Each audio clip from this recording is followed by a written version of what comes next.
Hey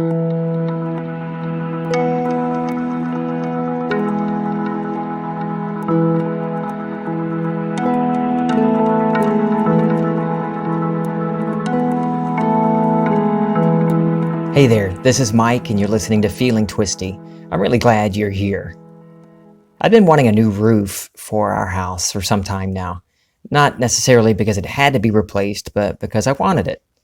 It had gotten kind of drab and dull looking, and I wanted the house to have a fresh look. Now, I hadn't really done anything about it except an occasional thought like, gee, I'd really like a new roof. Then about a month ago, I pulled onto our street and I saw that a crew was prepping my neighbor's house for a new roof. That's when I decided, okay, it's time for my new roof, but I don't want to pay the $10,000 to $15,000 that it'll cost. I made the decision knowing that it's done. I didn't create a scene or run inside my house for a drawn-out session to make it happen. I just decided, as I was pulling into my driveway, that it's time for our new roof, that I have it. A few days later, Henry, the contractor who was doing the roof for my neighbor, introduced himself to me and explained that he might be able to get insurance to cover the roof because of a hailstorm we had a month or two ago.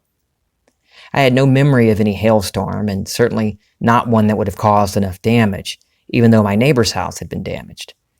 Henry left and said he'd come back in a few weeks to inspect the roof. After he left, I lingered in my driveway looking at my house, and I thought, if I'm going to make an insurance claim, I'd really like to have a storm that I can point to. I want to know I've been in a hailstorm if I'm going to make that claim. Well, a week and a half later, we had the worst hailstorm I've ever experienced. It sounded like we were in a war zone.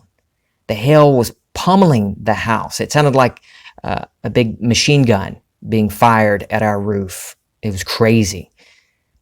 As the storm was still raging, I inspected one of our windows for damage, and I said to myself, Mike, here's your damn hailstorm. The next morning, Henry and his crew were at my house to inspect the now obvious damage to my roof. Well, it's all done now. They'll be starting on re-roofing in a couple of weeks. Now, looking back, I can trace the physical reflection, my physical experience, to my imaginal acts, deciding it was time for a new roof and even the hailstorm. By deciding and knowing that it's time for my new roof and that I have it, I set it all in motion.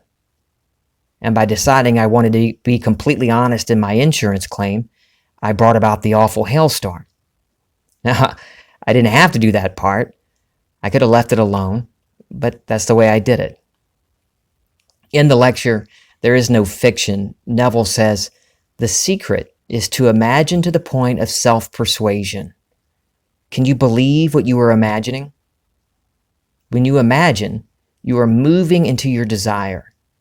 If you persist until you see exactly what you want to see, fix your position with the glue of feeling and remain there. It will be reflected on the screen of space, just as your world is now reflecting the fixed state from which you were viewing. Now, knowing that my imagination creates reality, I decided I had a new roof and remained in that fixed position, seeing my world from that new state. I moved from the state of, gee, I'd really like a new roof, to knowing I have a new roof. And I just did it as I was driving into the driveway. It was that simple. That decision, that moment of decision, that it was done. I didn't go looking for advice online or another YouTube video or another podcast from a teacher, a guru, or a coach trying to find the best technique to manifest a new roof. But you don't need to do that. Any and all of your dreams can be realized if you believe that imagining creates reality. Decide what you want to experience, no matter how absurd it might be based on your present circumstances, and assume the feeling of already experiencing it. Envelop yourself with the feeling of it already having taken place. Continue in that feeling that knowing that it's done. You do this all the time and have been doing it your whole life, mostly unknowingly. We all have thoughts, thousands of thoughts a day, but we only grab hold of a relatively low number of them, and we attach feeling to it. And by attaching feeling to it, giving it meaning, we give life to it. We see something posted online or on the news, and we react to it, making it part of our self-concept. Whatever we assume to be true is what we'll experience if we continue in that assumption, whether it's about money, health, relationships, our bodies, other races, other religions, other countries. Neville says, there is no fiction. Every thought you think will come to pass. You may think it is just a thought and it will never become real, but it will. Imagination truly creates out of nothing. Thoughts call forth a thing that is not seen as though it were happening. This is accomplished by an imaginal concept touched by feeling.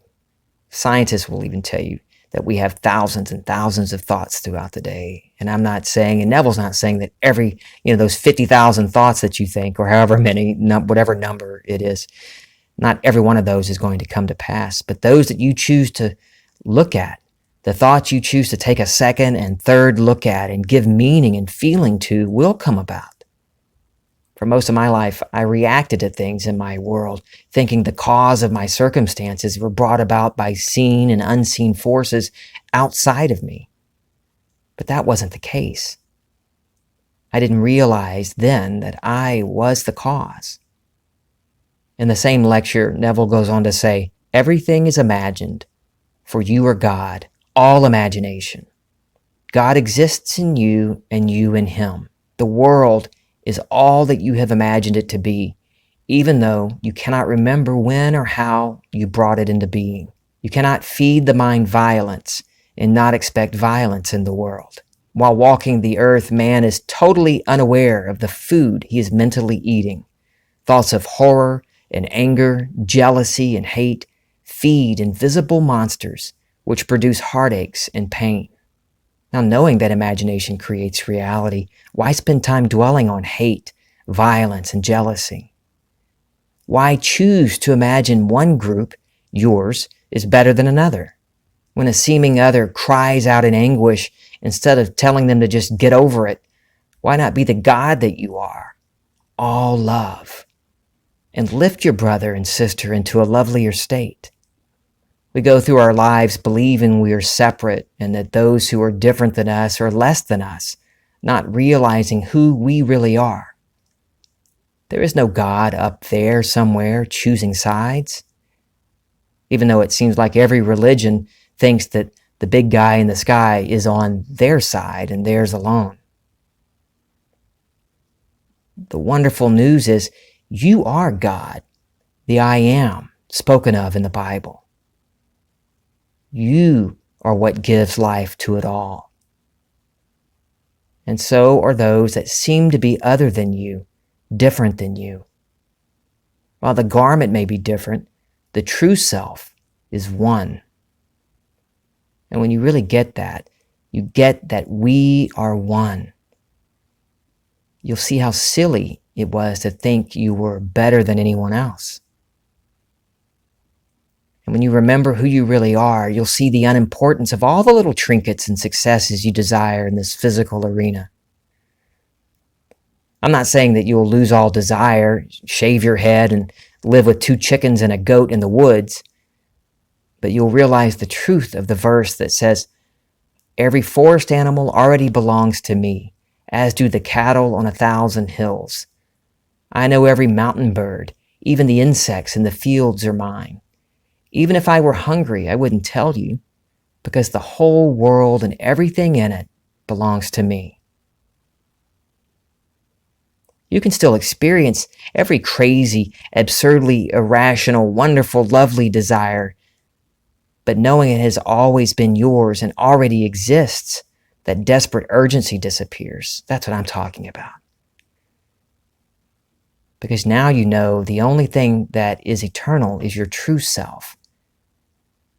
And all these little things that seem so important to you right now, or used to seem so important to you, getting a fat bank account, a certain specific person.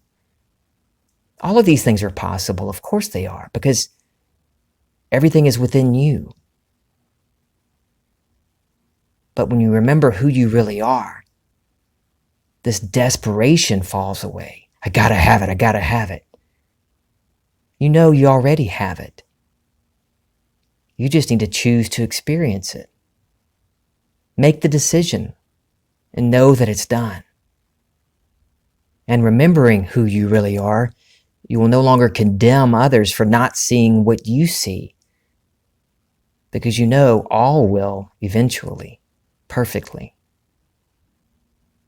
And where you used to hold on to grudges, judgment, and violence, you will now feel nothing but love for every seeming other. You'll no longer point to events in this physical arena as the cause of your joy or heartache, and know that it's all you. It's always been you. And you know what? I love you. This is Feeling Twisty.